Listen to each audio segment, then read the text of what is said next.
So yeah, so when we were looking at the pictures, like I right away I showed you those pictures of my parents.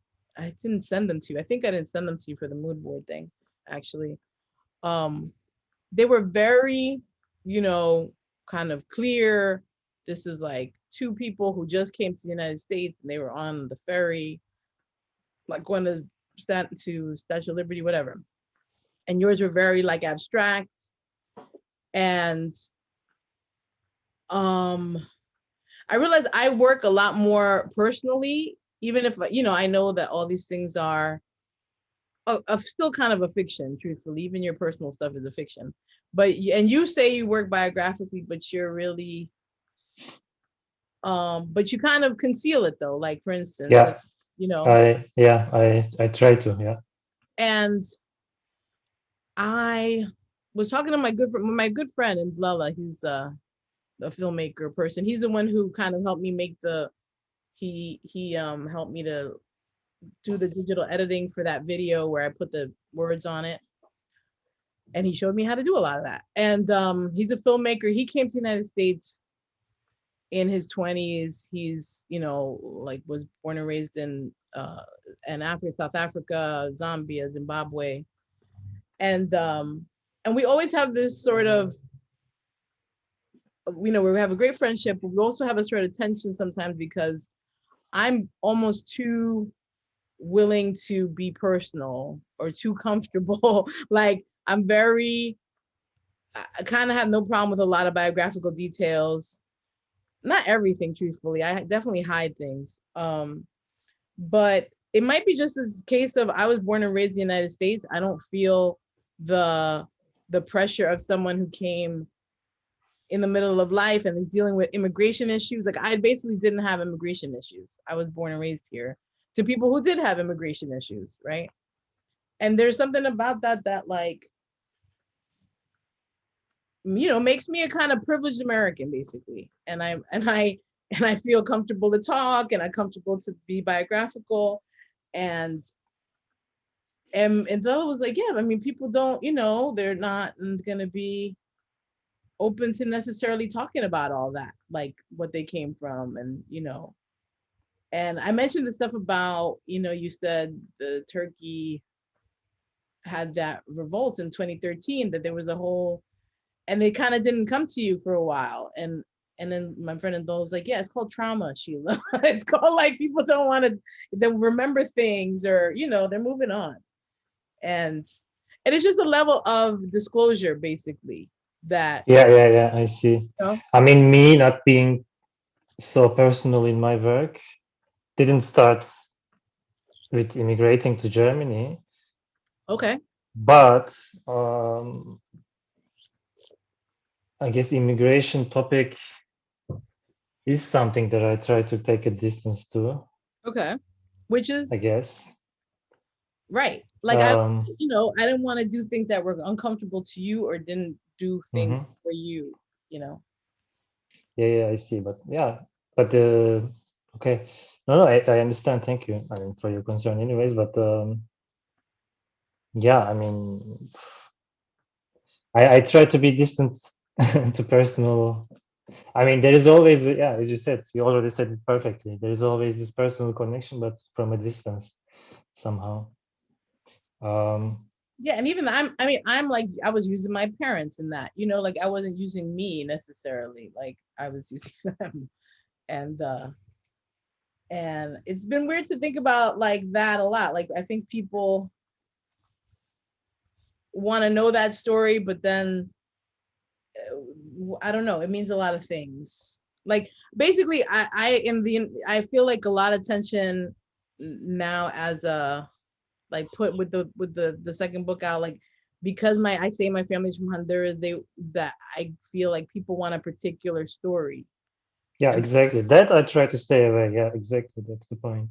so feel free to do whatever. Like I if I bring a sort of more biographical thing, like a picture, a very obvious picture of my parents, that's not necessarily something you have to do. Or or I could blur that picture, or I could, like, even the beginning of the book that I'm pushing now, that the it starts with a birth certificate that's blurred, that's crossed out. Mm-hmm.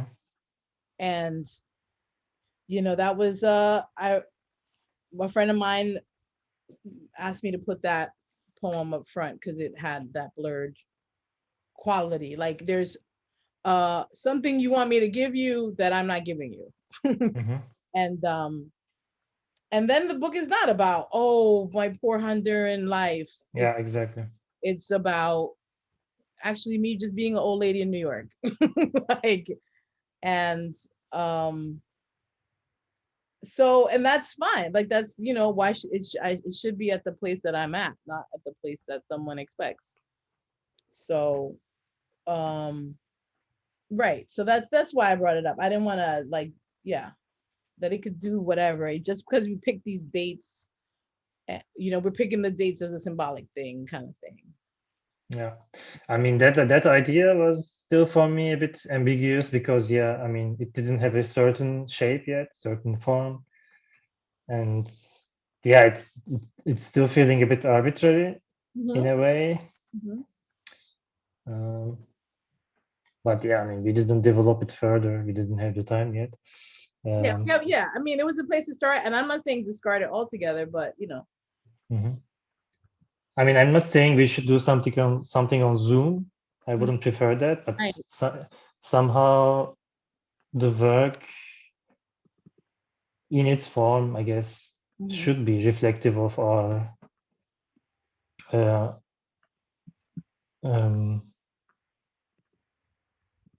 of what we prefer to do. Our way of communication. Yeah. Somehow from distance. This was from the last one. I just got a few notes. Wait, can you see? What can you see right now?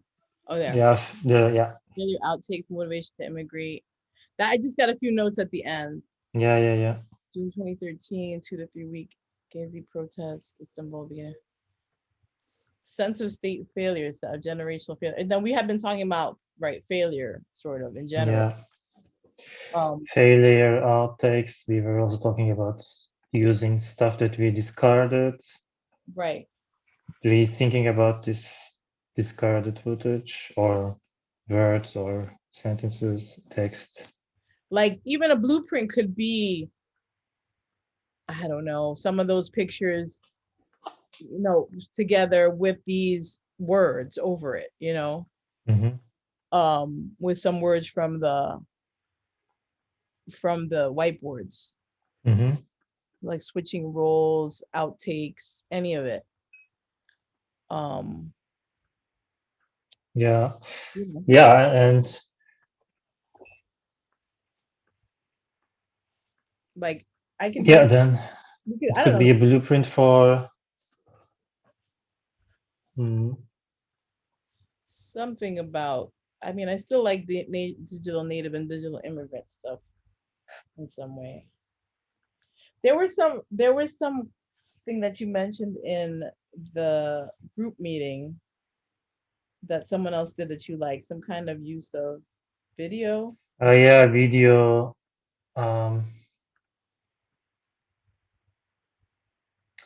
They basically filled the screen with scaled down videos running simultaneously, and basically a video. It became like a video board. Okay. So different types of videos running simultaneously. That's cool. Yeah, I liked it. Yeah, so that was the original. Found footage, the Zoom party, the playlist.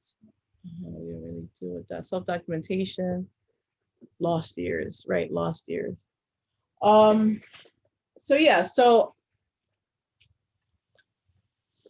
I did also think there could be just a really simple way to go where, I mean, maybe you tend to think you feel more, I don't know, maybe I'm getting this wrong, but you tend to think you feel more comfortable with image than word. And I tend to think I feel more comfortable with word than image. That's not necessarily the case, but let's say. And so I don't know, maybe there'd be a point where it'd be just you dealing with image and me dealing with words. I don't know how to do that quite, but like, somehow feeding each other, like somehow creating a feedback loop where, yeah, where we switch off. yeah. Or don't meet people, don't meet. Okay, actually, one thing I thought about, Mhm. maybe it's not a great idea, but there was one week. I think the thing is, I think I really start thinking about from form. Like if I kind of discover a form and then I try to come to the concepts through the form. So, anyways, what happened is, Mhm. maybe that's why I get stuck with concepts, because you can go forever with concepts, but I think Right. it's then a never-ending research or a never-ending conceptualizing, Sure. which, yeah, I get stuck, I guess, with. But anyways, the other week or 2 weeks ago, when you were, I just remembered this because I was thinking about this distance communication, etc. 2 weeks ago, you were using these two laptops. All the two You laptops. remember there was this this feedback. Yes. It's a completely technical glitch, technical problem, Yes. which I thought interesting. But also, then when you fix the feedback, there was this latency, and so we couldn't really talk to. Like, we were talking over each other sometimes. We were, there was this weird, It was awkward and awkward communication. Oh, that's good. And I thought, okay, that's actually interesting. If we, and it's completely, and it's this latency, this lagging, and it's, yeah, it has to do with distance. It has to do with technology, and it's always this technological problem that's like, it's really this latency, this lag problem is really one of the things that in communication that is trying, like, that we, not me, but tech people are trying to get rid of, trying to overcome. It's a big problem. It's like one of the biggest problems in communication. Right. I mean, it's the problem right now. It is the problem of like, yeah, you can't control how this really works. I don't know how people control how this really works, I definitely think about that with sound a lot. yeah, sound. Anyways, I just thought about this. Yeah, I thought it was okay.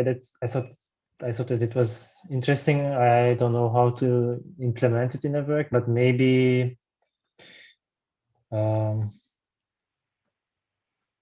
Well, we can do yeah. we can do something with the two laptop thing somehow, maybe.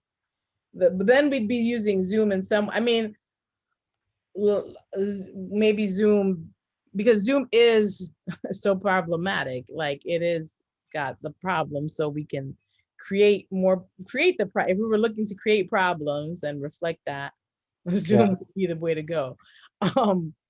So it's then maybe something on the conversation, or like the hardship of having the conversation. There'd be something in the conversation with what? Like it's based around this conversation, like hardship of Okay. having this fluid conversation, but it's about conversation. Difficulty, okay. I mean, anyways, this residency is about this two people coming together from distance, trying to establish a conversation anyways. So it's, in that sense, it's kind of self-reflective and a bit meta.